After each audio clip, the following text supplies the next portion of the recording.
Bonjour à tous, j'espère que ça va bien. Écoutez, je dois pas être le seul qui s'est levé ce matin pour aller faire le plein de son véhicule et qui a réalisé à quel point le prix de l'essence avait drastiquement augmenté au cours des derniers jours, voire des derniers 24 heures. Ça a l'air de rien, mais on parle quand même d'une différence d'environ 13 à 15 cents par litre et on sait à quel point c'est lié fortement au conflit qui se déroule présentement au Moyen-Orient.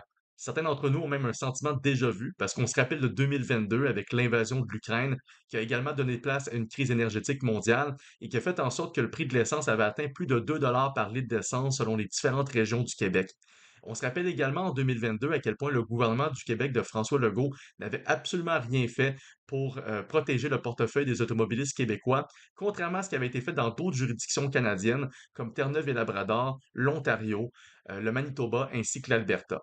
Cette année, malheureusement, on a l'impression de revivre encore cette même situation où est-ce qu'aucun leadership n'est pris d'initiative pour protéger votre portefeuille, alors qu'en réalité, il existe plusieurs mécanismes qui pourraient être allégés immédiatement, voire être retirés pour faire en sorte que l'augmentation du prix de l'essence soit pas aussi drastique et se fasse beaucoup moins ressentir sur votre portefeuille. Il y a notamment la taxe provinciale sur les carburants de 19 cents par litre d'essence. Il y a également la TVQ. Et il y a aussi la taxe carbone du Québec qui est de 9 cents présentement et qui est appelée à augmenter au courant des prochaines années. Bref, il y a plusieurs mécanismes comme ça qui peuvent être retirés immédiatement. Encore faut-il qu'il y ait un minimum d'initiative de leadership à l'Assemblée nationale. Pour l'instant, on sait qu'il y a une course au leadership justement à la Coalition Avenir Québec et peu importe qui va emporter cette course va devenir le prochain ou la prochaine première ministre du Québec.